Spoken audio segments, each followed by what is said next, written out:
This is the Concord Municipal Affordable Housing Trust. It's Tuesday, February 20th, 2024, and it's 5:01 p.m. So we'll begin with a call to order by roll call. Linda Escobedo, Present. Mike Lawson, Present. Rich Feely, Present. Gary LaFleur, Present. and Keith Bergman present. So we are all here. Also have Liz Rosted, Larner, Linda Miller, and Jen Polito with us. So welcome all. Next item is approval of minutes. So we have a set from January 30, 2024 that were distributed, I think about a week ago. Is there a motion to approve those minutes? Moved. Motion by Rich. Is there a second? Second. Second by Mike. Is there discussion? All right, so on the motion to approve the January 30, 2024 minutes, we'll take a roll call vote. Linda? Aye. Mike? Aye. Rich? Aye. Carrie? Aye. And Keith, aye, so that passes 5-0. While we have Carrie here, Carrie has a deadline of 5:30 to depart our meeting. So our very next item is MCI Concord closing update, and so I just see if there's any if there are any updates from Carrie and the town about that. I did see that on March 1st. Friday, March 1st, the League of Women Voters has a forum with Deputy Town Manager Megan Zamuto that will on what's happening at MCI Concord. So that's Friday, March 1st at 10 a.m. at the Concord Free Public Library and also on Zoom. Carrie. So let's see, last week we had a very good meeting with representatives from the Department of Corrections. We had the facilities, I'm not going to get titles correct, but the person who's in charge of facilities, we had the chief of staff for the DOC commissioner in attendance. And I think the most important takeaways from that meeting is that they were feeling a sense of urgency from the administration that this was something that was going to happen as in redevelopment. Now, obviously it's over a long horizon, but they felt that this was different than the tenor of what they had been hearing and experiencing with other similar closures, and they do have some experience with recent closures. They mentioned Walpole and how there's not much happening there. So that was encouraging that they felt something different. They seemed to be very impressed that included in the legislation was the potential to turn over the wastewater treatment plant to the town of Concord. So that was something that they noted as being different than what they've seen in other places. But I think the most important thing, or the next most important thing that we've heard was we learned more about the timetable. So the Department of Correction, as has been reported, will be moving inmates out. They hope to have most of them out by 6:30, but that may extend into the summer because they are moving them to openings in other facilities. And what's unique or somewhat unique about MCI Concord is they have a couple of different special populations. And so they need and want to move those groups together. And in some cases, they have some retrofitting to do of other facilities in order to be able to move these populations. But they did seem confident that would happen generally by the end of this fiscal year. The DOC will then go through a process to decommission that site as a correctional facility. And that could take a year or more. And that is where they go through and they're going to inventory everything there, figure out what they can take and relocate or reuse at other facilities. So it's a very lengthy process, a very lengthy and detailed process. So that was helpful to understand.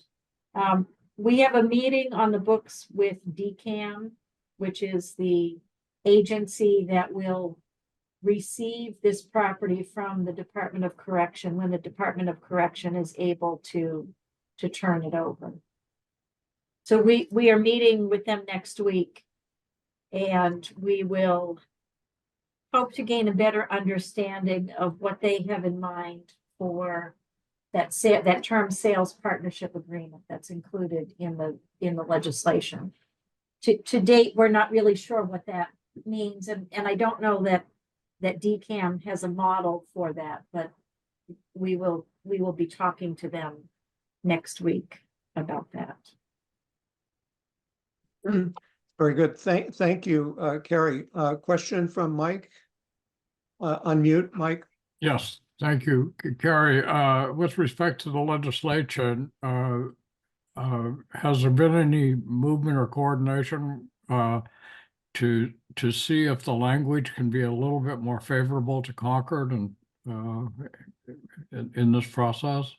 Yeah, so Simon Cataldo is working on a potential amendment to the legislation. He seems to be interested in making it more specific on the process, and I have another meeting with him tomorrow. He has a draft that he is floating, so we will talk through that tomorrow. That's great, thank you. Carrie, Rich? sorry. Yeah, Carrie, just when you have that meeting with, you might ask, if they would be willing to get mass development involved at some point. And I don't want to get ahead of things, but if we wish to have them involved in some part of it, it might be nice if they were current on what's going on. I know this only because I've had some talks with them related to 2229 Main, and they have taken on the public-private redevelopment of some of the state hospitals. So there's some experience there. Yeah, so, and I apologize, I was giving an update of what happened last week and not before that, because I think we've shared out some information about prior weeks, but this, my staff is in regular communication with mass development. We've had a couple of meetings with them, and the latest communication is they would like to hold off on any further meetings until they get some direction from their higher ups.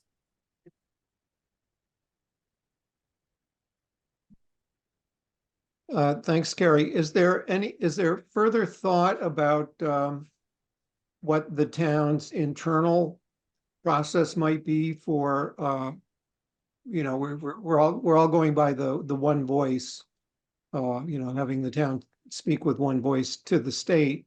But I know we've talked before at this meeting about what the opportunity might be for the housing groups and other groups to offer their perspective to the town as you consider what the one voice will say to the state. Keith, I think in the next 2 weeks, we will know a whole lot more than we know now about the process and how interested parties can communicate what they would like to see without overwhelming the system. We have the meeting with DCAM. We have another meeting with Simon Cataldo. I know he is meeting with DCAM, with DHCD, and we are in fairly regular communication with the administration. And I think in the next couple of weeks, we'll know a lot more than we know right now. Okay, thanks, Carrie. Linda Escobedo, did you have any questions or comments? I think most of it's been covered. Thank you. Very good, thanks. I know, speaking of state agencies, there for those who, this was probably on many radar screens, but at 6 o'clock tonight is MassDOT's second public input forum on the Route 2 corridor study. I think it's going to be identical to the one they had a week ago, but nevertheless, it's an opportunity to weigh in. A question, I'll share a question that I had asked, that I had posed a week ago, was whether MassDOT had taken into consideration, or would be taking into consideration, the potential closing of MCI Concord in considering what their alternatives are for Route 2, Concord Rotary in particular, but they're also looking at a number of intersections. And the answer at the time was no, they hadn't, because it had just happened. But certainly the hope would be that they would expand their scope to, and I'm sure Simon Cataldo was right on top of that. But that would be another opportunity to look at. In fact, some of the other changes that they're considering at Baker Ave Extension, at Main Street, at Old Road at 9 Acre Corner, and even Sudbury Road might involve lane expansions or dedicated turn lanes getting onto Route 2 that might help alleviate some of the traffic that we currently see there at Route 2. So lots of things happening. I had one question, and I'm sure that folks are on top of this as well. We refer to the wastewater treatment plant, but the outside section uses the term water treatment, and I didn't know if that was going to cause confusion later, and it would just be easier to have the word water read wastewater before it's finally passed. Any other comments from folks about MCI Concord? Well, thanks so much, Carrie, for that update. It's great to have that information. I'm sure it's a very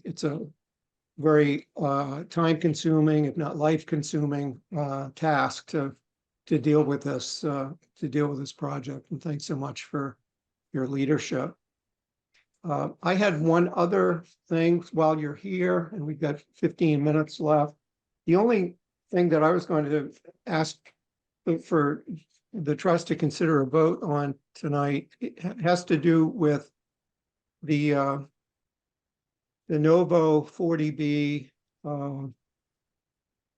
potential funding by the trust, and let me share why. It's been on our radar screen since last summer. This is when there was the first suggestion that the developer might be requesting, and ultimately did request, of the ZBA a waiver of a portion of the sewer improvement fee for the affordable units. I know the issue has been raised recently by the planning board at their meeting last week. And right now, the deadline for the planning board to close its public hearing on Novo has officially been extended to April 1st. So it seems like that is sort of the window of opportunity that might exist for the town to pursue something we have been talking about for a long time, and that is an agreement with the developer, which might include a waiver of that portion of the sewer improvement fee, which the trust has, set aside funds to be able to do if it was in the broader context of an agreement between the town and the developer. And we've never taken the next step of actually inviting the town to submit a funding proposal to the trust for that funding. And I think our window, we've got a little over a month left in the window that's open before the ZBA closes its hearing. So I wanted to raise the idea that we might want to, under those circumstances, we might want to take a vote under our procedures, which is to, when we determine that a project is, ready to proceed, our procedure is to vote to to request that the, or to invite rather that the project sponsor apply to the trust for funds. And my thought was that if we did so tonight, to invite the town to submit a funding request to the trust, we could receive it back and act on it perhaps in prior to the close of the ZBA's hearing. Keith, Rich, this is Linda. May I ask a question Yeah, about Linda. that? Sure. Yes. And this is very basic, and you may need to take me and others back to this. Why are we offering this? Why would we entertain a request to fund this in the first place? Yes. So looking back at our record, when it was first raised in last June, a member of the select board, and the record says that Mary Hartman suggested that the trust set aside funds. At the same meeting, Gary shared with us that while there had been no formal request made of the town, that the developer had indicated they may be requesting a waiver of that portion of the funds. That waiver, in fact, was made when that waiver request was made on August 21st, when the comprehensive permit application was filed with the ZBA by Novo. And when we put together when this trust put together its list of priority projects, which the first iteration was presented to the Concord Housing Roundtable last August 16th, there was a project which we included for potentially funding the affordable units share of the sewer improvement fee, because we understood that the ZBA really couldn't waive the fee itself unless there was a funding source to cover it. And so we've had that long discussion, I think, between ourselves and the select board. It was on the list of projects that the select board gave its policy approval to on August 28th. It was on our and so it's been out there for a while, and it. So could I just comment on that, please? And yeah, thank you for going sure. through all that again. And I certainly, have been part of this process and recognize some of the steps that have been taken there. I know that you've also been in attendance, as probably others have, on the trust and in the audience at some of the recent public hearings. And it seems to me this is a time when the Zoning Board of Appeals is looking for opportunities for negotiating, if you will, so to speak, sometimes directly and sometimes indirectly, which is why I qualified it, with the developers going forward, because they feel the sense of the momentum and they do have the timeline on their side in terms of us being open to a 40B. So and I understood previous activity on the various parts of the entities that you described as being not committed, but certainly something that was out there that we needed to be aware of. So let me leave it at that for now. Keith, I mean, Thanks, Linda. Yeah, Rich? yeah, I thought the idea was that if there were things that we wanted as a town that the developer didn't have to do and didn't want to do, that we would trade. And at the moment, it seems to me the two big issues are, open space, parking, and traffic. And for instance, if the town doesn't really have money to do the restructuring of the Baker Ave Main Street intersection, then maybe we ought to, you say, you pick that up and we'll pick this up. The other thing I thought about is saying, let's have fewer parking spaces, more open space, but you own a lot of unused parking spaces around your office. They're in the back, they're never full. Dedicate 20 or 30 or however many of those to the project. And if they did things, and then finally, I still think they could be more creative about, diverting traffic out to Baker Avenue and Extension and Route 2. But, the town needs to say, what do we want that makes this more acceptable? And clearly traffic is the biggest issue, but I think you could get open space too. I don't want to give them the money for nothing, but if we could get some things that maybe Concord Green says, oh yeah, that's better than it is gonna be, then we should do those things and trade. But we got to have our agenda of what we want to trade, and somebody's got to negotiate.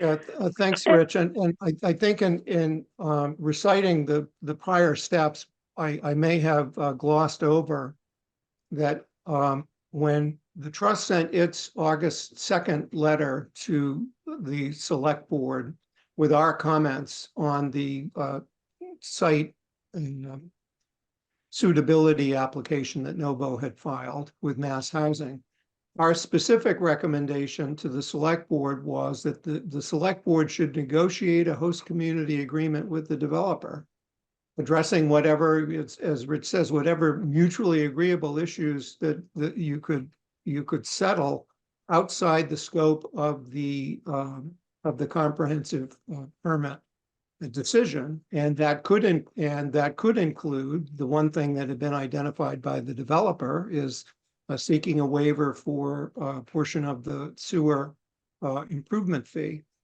Now, what I would think would be appropriate for us to do, number one, I'm not inviting an application from the developer.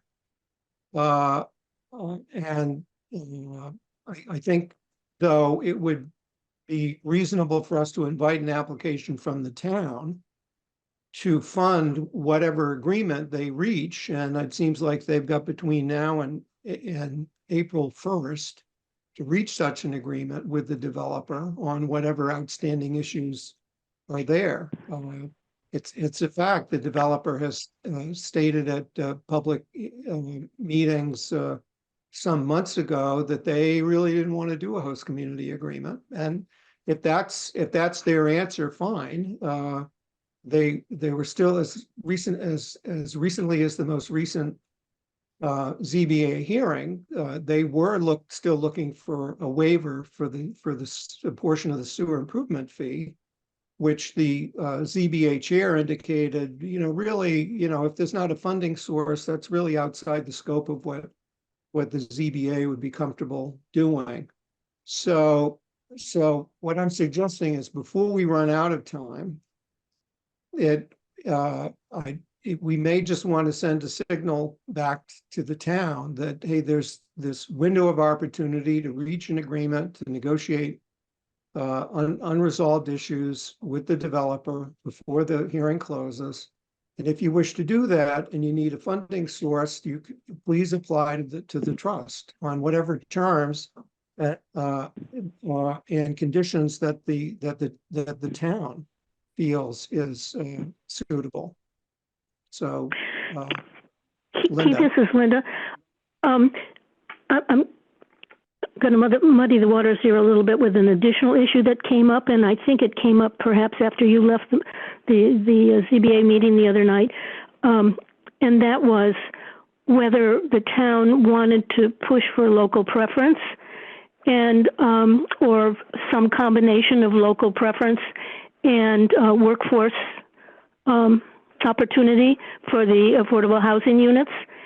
And so, you know, that's another item that, again, may be out of the scope, but the chair asked that, you know, a letter be sent to that effect to them if that, in fact, is what made sense to everyone. So I want to add that to, and again, you know, it may be out of the scope, but I think the reason he was asking for that as a negotiation point. Yeah, I mean, Well, I thanks, think we Linda.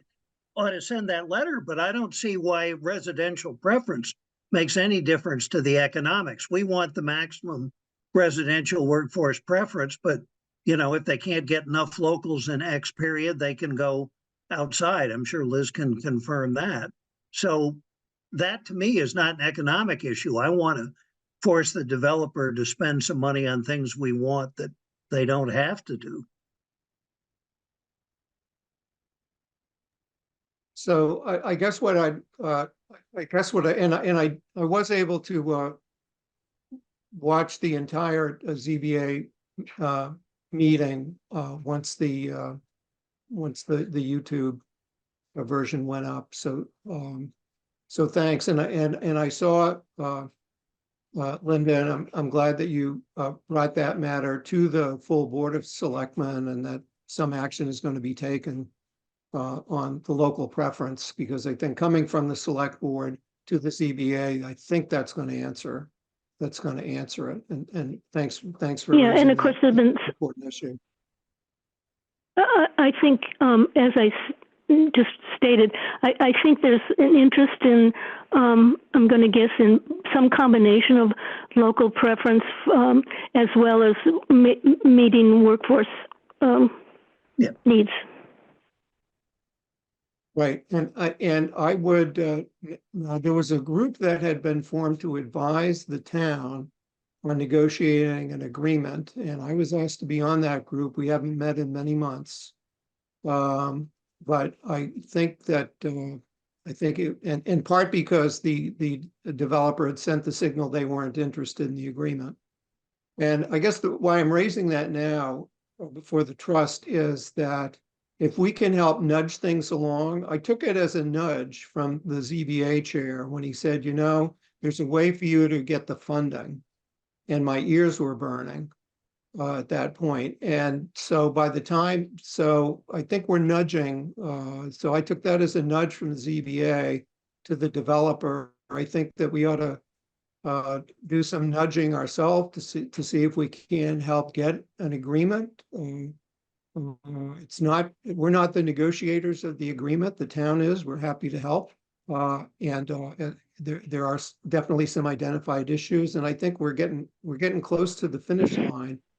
And that I'd hate to miss the opportunity for us to help reach agreement on outstanding issues because we didn't raise our hand to say, hey, there's money here now, please apply for it on whatever terms and conditions the town, not the developer, but the town thinks is appropriate. Liz Rust. Hi, everybody. So I'm not really versed, of course, in all the issues that are on the table here, but it's my opinion that local preference is not really a negotiating kind of thing. I think someone brought up, like, what's the economic aspect to the developer. I think that Rich brought that up. So I don't know that you'd throw it into the pot with any other kind of item that you're actually negotiating with the developer. I think that that's really just a request kind of off to the side. It doesn't, it shouldn't matter No, I one don't way think or we the spent money other. to get that.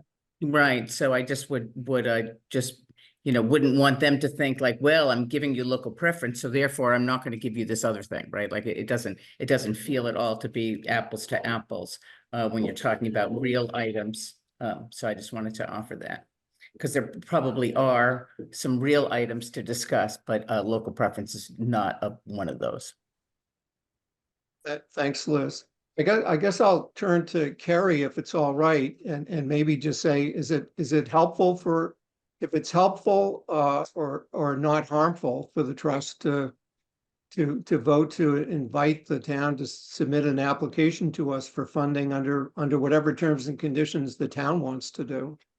Our procedures say that we send an invitation, and I'd hate to have the town not be pursuing it because we didn't ask.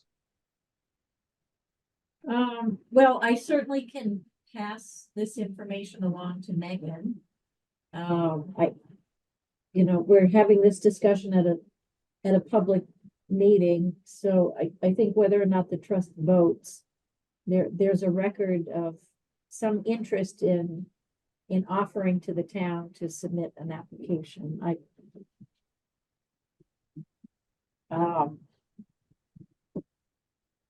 So I guess I would leave it at that. I don't know that I have a strong opinion either way. Well, Carrie, I have one question. When, the applicant last week said, oh, well, all the improvement work at Baker Avenue and Main Street will be done before we're done. But then people said, no, it's not funded yet. And particularly if that's going to have to be funded by, town taxes. That's the kind of thing I would be willing to say, yeah, we'll give you something there, but you guys got to, provide the money to finish the upgrade at Baker Avenue Main Street. Something more than the intersection reconfiguration. Well, is that funded or not? It wasn't clear at last week's meeting. It is funded. It's in this year's capital plan. Okay, so it would happen. Okay, now I don't know whether there's I can't tell you that's going to happen when exactly that will happen, but it's funded. Okay, so the money's in this year's town meeting budget. So given that they're probably 3 years from rental, why it should be done. I mean, is there anything else the town wants in terms of rent? I know there are some interests that would like to see more open space around it, and that's why I brought up the swap parking spaces that the developer controls in their other property for a little bit more open space around the building. Play space, for instance. But if the town has no priorities that it wants to get from the developer, then I guess we should spend the money elsewhere.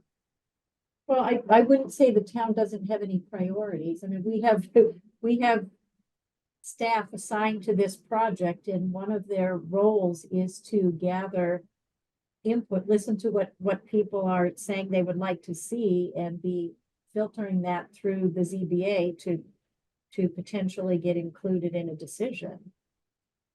I mean, I think the thought that potentially either directly or indirectly the project is going to come to the trust for the funding for the sewer improvement fee, I think that's a really good item for us to be considering funding, and real reasonable, because that's something that I have seen with other projects get overturned when the project is appealed, when a denial is appealed to half, or even if that's included, that the state will then just come in and say, no, the project doesn't have to make a sewer improvement fee payment. That would be, that's difficult. So I think that's a great thing for this group to consider funding if and when we're asked.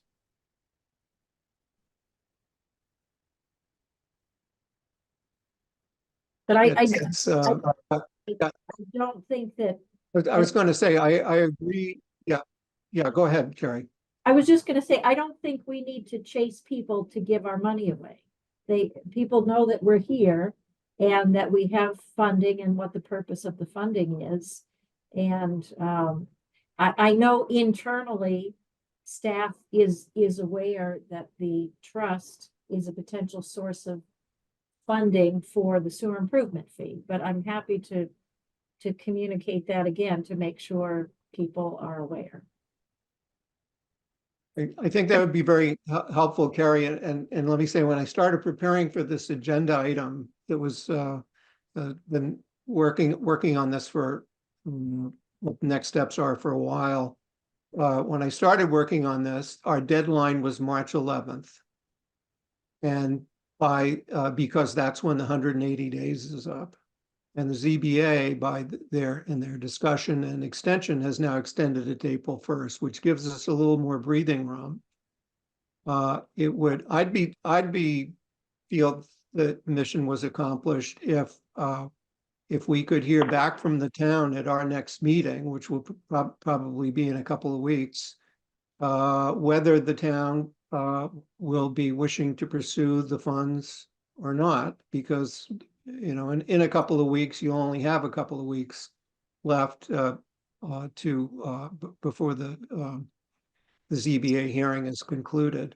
And if you can use the money, I feel very strongly that it's entirely appropriate for affordable housing trust funds to be used to defray the cost of a sewer improvement fee for affordable units.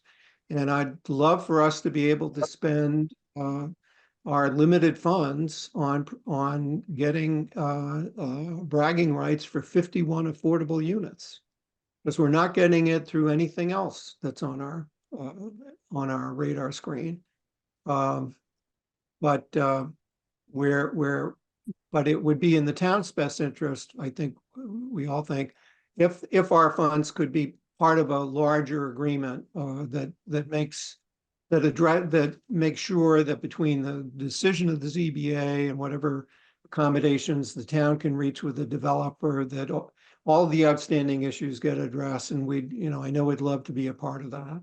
So maybe if we could just, why don't we schedule this agenda item then for,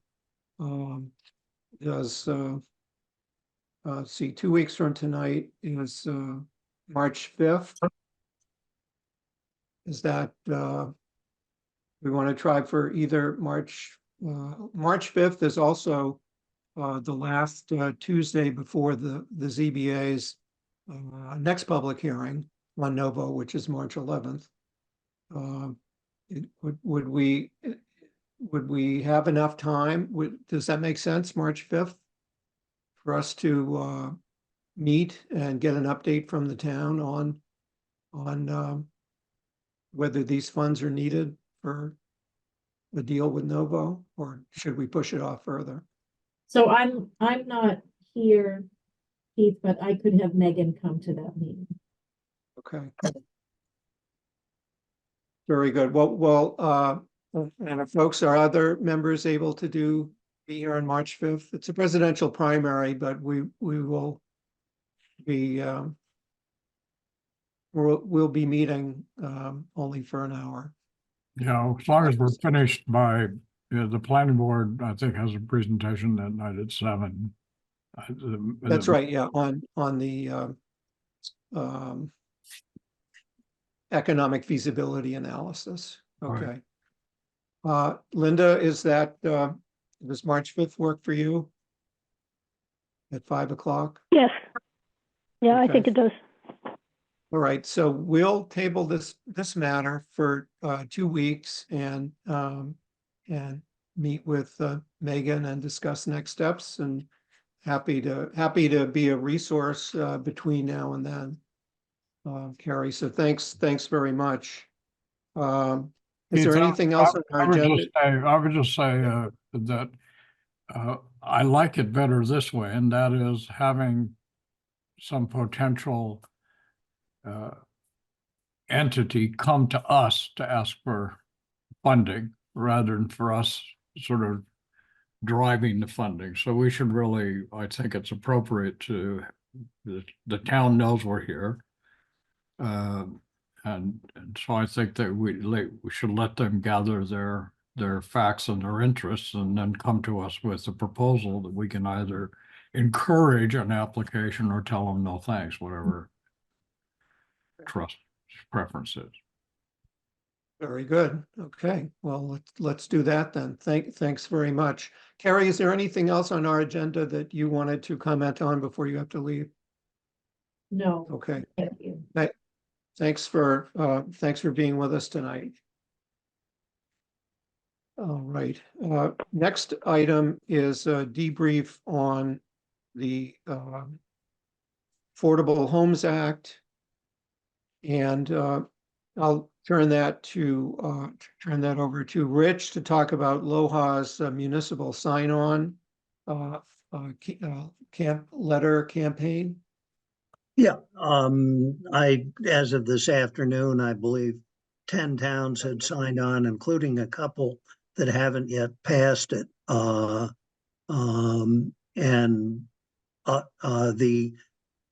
Island and Cape Towns are sending a separate letter, so there will be 2 letters, but they're supporting the same thing. And at this point, the deadline for reporting by the Joint Housing Committee has been extended to April 18th. They're going to try and get that letter in before that. There's a sense that, not surprisingly, that House leadership doesn't like the transfer fee, but I don't think we've got a strategy other than, trying to push as many legislators and interest groups as possible to sign this at the moment. We wrote an op-ed, the Globe didn't take it. It hopefully will try and resuscitate it before the deadline for a report, see if they're interested again. I don't think there's too much more to say. The Western Mass is going to propose an amendment that basically would set the ability of a town to use a lower threshold if local area median house prices are lower, and would allow a town to collect on $1 if you're over the threshold. We didn't do that, and I don't think we want to do it. But some of the towns with lower value real estate at the moment want to do that. So anyhow, there is that amendment floating around, but otherwise not much. Thanks, Rich. Any questions on that? Oops. All right. And Keith, I'm Yes. Concord is signed based on your discussion, I gather, with Henry, the select board is signing on, correct? I'll follow that up with Henry at the chair's breakfast tomorrow morning, just to double check. Okay, thanks. Thanks. All right.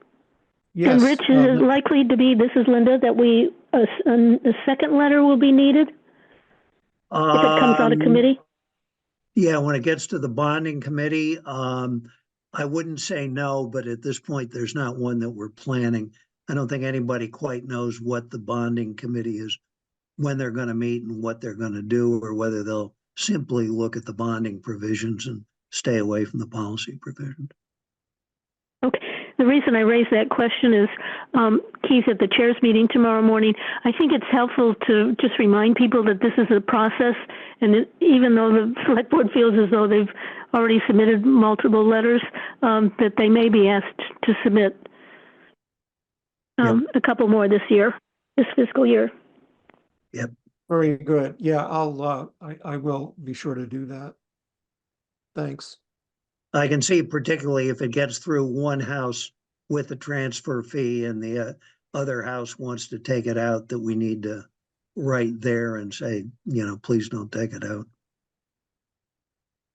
I think the House acts first.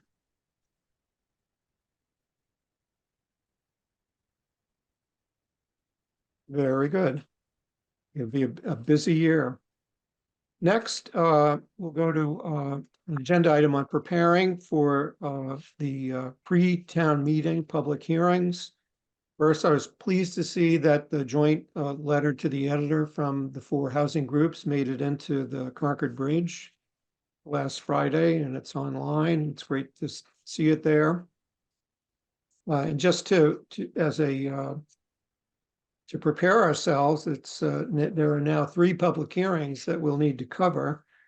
First one is this coming Monday night at the Select Board, which is their public hearing on town meeting articles.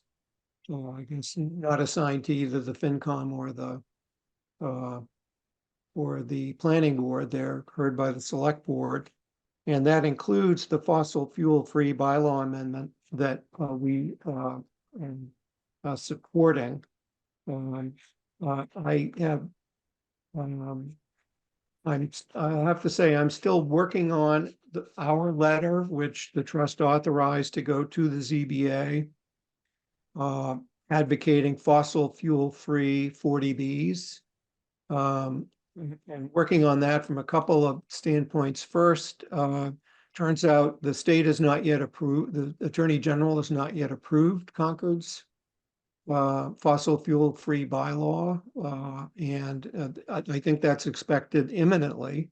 But until it's approved, it's not on the record, and I think it would be a more forceful argument if it were on the record. You go to the website, see a bylaw that's been approved by the AG, then we'd have something to point the 40B developers to, because it wasn't in place when they filed their applications for comprehensive permits. Maybe that's almost certainly that's why they didn't request waivers from it. But as soon as it's in place, I think that will be appropriate for us to send in our letter saying, see that bylaw, please hold both of these 40Bs to it. So I've been in touch with the town clerk's office about that and with the sustainability director, and hopefully this will be cleared up very shortly, in which case our letters can go in. Then the next hearing is on Tuesday, March 12th, the planning board hearing on 4 zoning articles, 2 of which we've voted to support: MBTA community zoning and the 2 family dwelling unit in Residence B. In the case of the MBTA's zoning, a couple of other things are happening there. First, the economic feasibility analysis has been prepared by RKG Associates. It's on the town's website at the webpage for MBTA community zoning. We were all sent a copy of it by Liz Ross. Thanks very much. From reading it, it appears to indicate that it might support a 20% of the units being set aside at 80% of AMI. That seems to be on the summary in page 19. And we'll find out more on Wednesday, March 6th, when RKG presents that study to the planning board. Also, the planning board is drafting site plan review regulations, which will for MBTA communities, which will be reviewed in a public forum on March 27th. So lots of things going on there. Any comments on anything about MBTA community zoning? Where's the opposition? Are they hiding in the weeds? Do we know anything? It's been remarkably quiet. Worries me. Well, folks that I might think are not inclined to support the zoning have been in regular attendance at planning board meetings, and I have not heard a lot of displeasure with the proposal. I think once the Boston Globe writes its story about Concord's bylaw, I think that they will put us in the conservative column of those who nominally complied with the zoning, but really didn't identify any areas that weren't going to be developed that way anyway. So, but that would still be a win, and I'd be happy to have them write that story in it. And the story I'd hate to see is that It's the the Milton town, story. well, the Milton story, and I think the stakes are, I think, geometrically higher in Concord if we have any hope of charting the future of MCI Concord. Yep. Why would the state deal with a non-compliant town? And I hope that, we can all come together.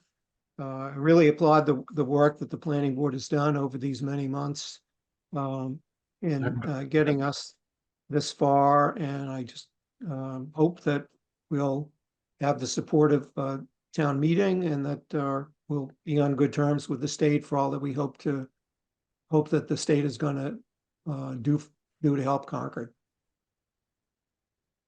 Any further comments? All right, and then the Can I just ask, third, can I ask? yeah, I sure. haven't really been going to the hearings. So the Thoreau Depot folks, have they been vocal at all? No, not after the first few meetings when the decision basically was made to stay away from them, stay away from where their homes are located, and so they're not in the plan. And Crosby's is not in the plan either. Yeah. I mean, that I talked to Linda Miller, and I said, why didn't you do that? We were close the last time. She said, politically, we can come back to it, but we thought that would, if you take the general opposition and add the folks that are worried about Crosby's, it might keep it from passing. So, yeah, I understand that. That would have just really focused the opposition. That was Yep. a wise- Right.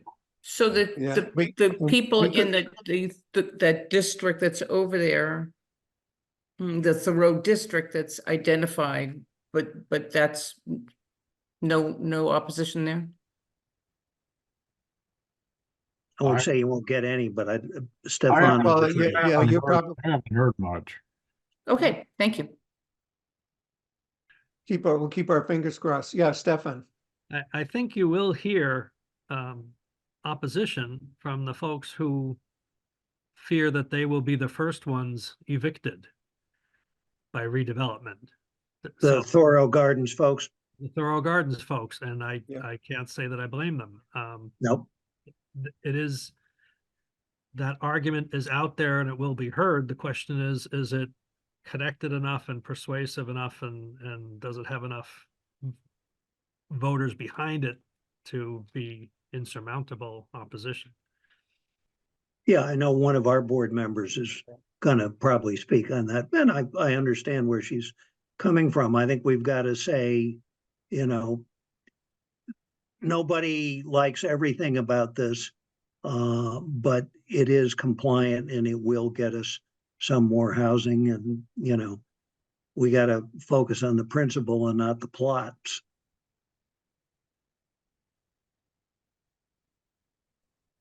But yeah, I mean, there will be some opposition on that. But I just don't see we don't need no stinking houses opposition that we have seen in the past. There's going to be opposition, but I don't see it being organized. Good. The various small pockets of opposition don't seem to have got themselves organized to mount a particular effort. So I'm sure we're going to hear from lots of folks at town meeting that. Yep. Thanks. Yeah, and it's a simple majority vote. This time we've lost on some prior zoning that required a 2/3, but this is the MBTA communities only needs a simple majority at town meeting. So we'll hope to hope for the best outcome for the town. Then the third public hearing is on Tuesday, March 19th. That's the Finance Committee when they review community preservation recommendations and other articles. And so we've expressed our support for the CPC article that includes funding for the trust, for the Regional Housing Services Office, and for design for the Assabet River Bridge and extension of the Bruce Freeman Rail Trail across the Assabet. And at the last ZBA meeting, we heard from the town planner that the 25% design plans for that project should be completed by June 30th. And it's the 25% design plan completion that allows the project to be programmed in the 5-year transportation improvement plan that the Boston region has. So hopefully, as soon as we can't get programmed until those design plans are done, but they're due to be finished by June 30. Any questions at all on those town meeting articles? Right, next item is town ARPA funds. I'm keeping this on, maybe since we'll be meeting with the town 2 weeks from tonight, we can ask what the status is of our being able to apply for town ARPA funds, as the select board encouraged us to do back on August 28th. But we don't have any new news yet. On quickly to housing production plan, other projects. Just wanted to do a shout out to the Housing Authority for the number is 71. 71. That's the number of days between our vote to grant them $400,000 for their property acquisition program, and the date on which they purchased the property that added to that program. We voted on November 21st rather, and then on January 31st, the CHA Local Properties LLC acquired a unit for $549,900 using all of the $400,000 in grant funds. And it is someplace where a few of us took a tour on February 12th. Linda and Rich and I were there with members of the Housing Authority, and it's a beautiful unit. Talk about move-in condition. So congratulations to the Housing Authority for that acquisition to their list of properties.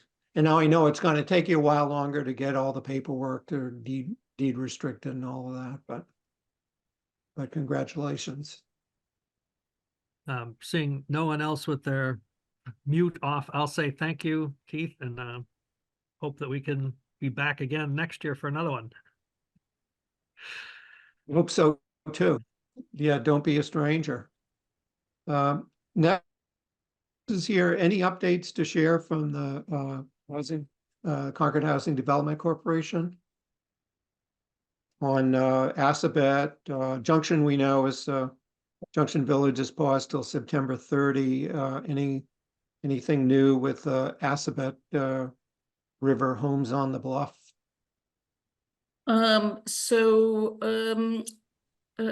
Two developers are considering their responses to the RFP and had asked for an extension. So the CHDC extended out to the 29th of February. Great. And is looking forward to getting responses. See what happens. Very good. We'll keep hope alive. Thank you. Yep. And I saw, it looks like the ZBA is tentatively scheduled for March, its March 28th Yes, meeting. thank you. Yep. The planned residential development. Yep, the revisions to the plan were filed Friday. So all that paperwork got in, all the comments and revisions to the plan and the architecturals and all the responses to the wastewater and revisions to the planning, I mean to the parking, as well as continued efforts to restrict 406 Old Marlborough Road in partnership with the Housing Authority. So those are all very active. Very good. Thanks so much. Thanks for all that good work. Appreciate it. Let's see, we'll meet with the town 2 weeks from now to talk about the Novo 40B project. And also I did get an update from Deputy Town Manager Megan Zamuto that on the 91B Main Street property, I guess the good news is that someone at Executive Office of Housing and Livable Communities is now bird dogging this project for them. Gina McLaughlin at HLC is contacting the Federal Highway Administration on the issue of whether MassDOT can dispose of the property for less than market value. So I'm glad someone's looking at that. MassDOT has said they're willing to transfer ownership to the town, and so HLC is exploring next steps. So it's great to see also. All right, any questions on any of our production projects? Okay, on chapter 40B updates, we're getting close to the end. Let's see, Novo's next hearing, as I said, is March 11th. Your hearing will close by April 1st. The residences at Thorough, their 40B, their next, the hearing continues on February 29th. And that hearing must close, its 180-day mark is reached on July 17th. So lots of things going on for the next several months. Keith, Rich? is this the time to vote to request the ZBA to make a permit condition the maximum legal local/workforce preference? I mean, I don't know whether there are rules about what constitutes workforce in addition to income, but do you have to live here? Do you have to work for the town? But I just want to be sure that we get the maximum number of units in the initial rent up, which are available to locals. Liz obviously knows the answer to that. Yeah, we'll call on Liz for the answer. Sure. So the select board is actually taking this up and is prepared to write a memo to that effect to the zoning board. The zoning board actually asked the select board for a memo on what the town wanted in this regard. I believe the select board is going to ask for the maximum which would be 70% rounded down, which I think it comes out to 35 units.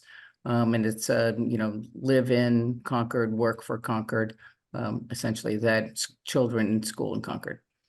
So I think that there was I wrote a memo on that, which I can forward. I think that Keith was probably on the email. I think you saw that. Yeah, I think that was shared with this group. Yeah. Okay, there you go. So a lot of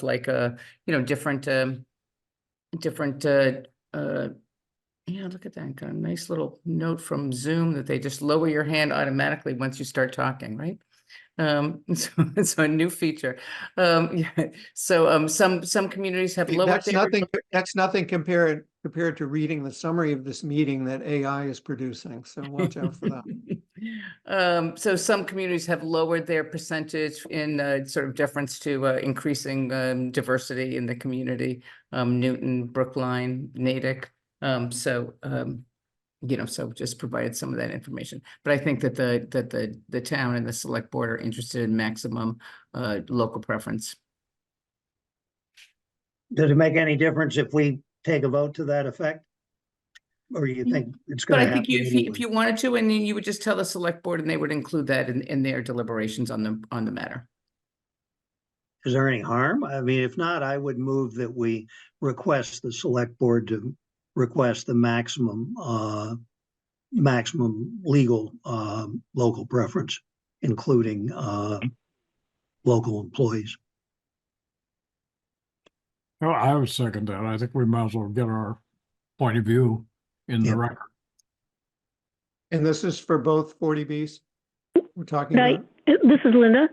Linda. Rich, would you consider amending it to local preference, including, local, workforce and, the definition, the workforce? They have to workforce housing, I guess I would say. Well, I mean, they're gonna have to be 80% AMI, obviously, right? Right. So what would, I mean, it sounds like I don't oppose it. I'm not sure quite what the amendment would be. Are we talking about what the rules of the local preferences, someone that lives in town versus someone that works in town? Is that, or is it another issue? Local preference could, and Liz can speak to this better than I, could be people who want to downsize and also qualify for the 80%, but already live in Concord. And by adding the other terminology that we use, which is workforce, that includes people who work, study. Liz, you said it, the three Yeah. categories. Yeah, so I think that workforce is it's a good term. It doesn't necessarily have definitive meaning here. The categories, the local preference categories are work in Concord, live in Concord, or have children in the schools in Concord. Those are the local preference categories. And That's fine. you accept all of them or none of them. So they're kind of all in. And so it's really those three local preference categories. Live That's great. in, That's what I work want. for, yeah, exactly. And we're okay the way we are. So. Yeah. So, right, we're okay saying the maximum local preference, and that's going to include live in town, work in town, Have students in town. and I mean, it's not, and even if you request it, it's really up to Mass Housing to allow it based on the justification, which we write on behalf of the town. So we have to do the data analysis to prove that Concord needs this local preference. So you can request it, but you don't just get it, right? So it's a request and then justify and then approved by the subsidizing agency. And for that matter. And Liz, you've been successful doing that for the town. Yes, we do that. We do that for many communities. But there are experts and consultants who, for that matter, prefer that they don't put that in the comprehensive permit because you don't have the authority to condition that because it's not up to your jurisdiction or it's not up to you to request that per se. So there's some, I don't know, technical discussions about where that request actually belongs, but nonetheless, your request of it that you don't have to worry about that. Our request, it seems, if we're going to vote, it seems that we should be voting to support the select board. And Yes, not I the think zoning that's board of correct. appeals. Yes. That is Okay. correct. Okay, so we have a motion and a second. Is there, to that effect, is there further discussion? All right, let's take a roll call vote. Linda, Aye. Mike, All right. Rich, I and Keith, aye. So that passes 4-0. Very good. Anything else on chapter 40Bs? All right, next is public comment. Is there comment from public? Let's see, Stefan and then Ed. Thank you. Quick question, Liz, on that last item. Doesn't our housing production plan demonstrate overwhelmingly how much demand there is in town for how much of a need there is for affordable housing for people who live in town or a cost burden currently? The data in the plan can be excerpted to provide that, but they don't want like a 80-page document. They want like a 2-page memo, you know, so so you have to really just provide something a little bit more succinct about that matter. Okay, but it's not, we're not treading new ground here to make that clear. We just can cut and paste that. That'll be pretty straightforward. It will be pretty straightforward, exactly. And I'm sorry, I got here a little bit late, so I don't know if you discussed it at the beginning, but in terms of soliciting town input on what is desired for the prison location, the League of Women Voters is having a session at the library on March first Friday, and First at 10 a.m. yeah, I okay. told, I told them. Thank you very much. That's it. Yeah, Thank you. and yeah, thank you. And we got an excellent update from Kerry, which on things that the town has been working on. So hopefully you'll be able to see that on YouTube before summer. Great. Thank you. Thank you. Ed next, and then Janet. Yeah, just a couple of things. You know, I'm the housing rep on the CPC, and I brought up and just discussed the need for us to still, you know, for the CPC to still be a participant in what the trust is planning to do.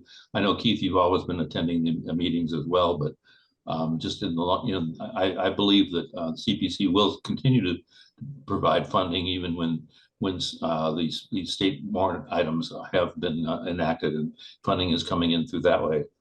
And the second one is I've been attending the DEI meetings and suggested to them that they be represented on the housing roundtable so that you know, to emphasize the need for diversity and so forth in any housing plans that come up. So they may have a voice. I'm a great believer in the roundtable as a place to to create unity among all the housing interests in town. Thank you. Thanks, Ed. And in fact, you had suggested at I think our last meeting or one of recently that the roundtable should meet again, and that we're looking at going to think about meeting in the end of March or perhaps early April. So so I'd ask maybe if Liz might be able to float some potential dates for the next roundtable meeting in that time frame. That would be great, and then we'll be all prepared for town meeting. No. Thanks. And Janet Miller. Hello, I'm from 1647 Main Street. My understanding is that a committee, I don't know whether it's yours or not, asked Novo to put in a playground at the Baker Avenue project. And they came back and said, yes, they would put in artificial turf. And I mean, I'm sure you know there's a moratorium against artificial turf on town land, which I know doesn't apply to private land, but the sentiment of the town is there.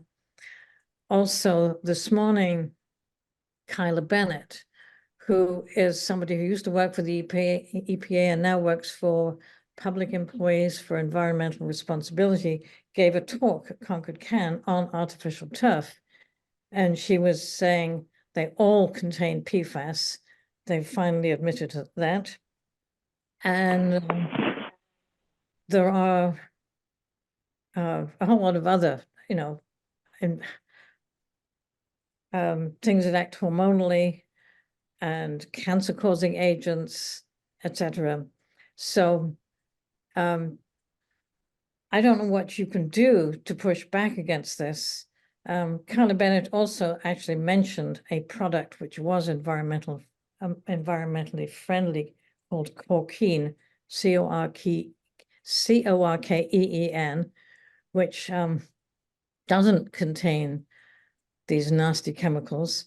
So I'm just trying to appeal to somebody to prevent artificial turf going into this location? Thanks for that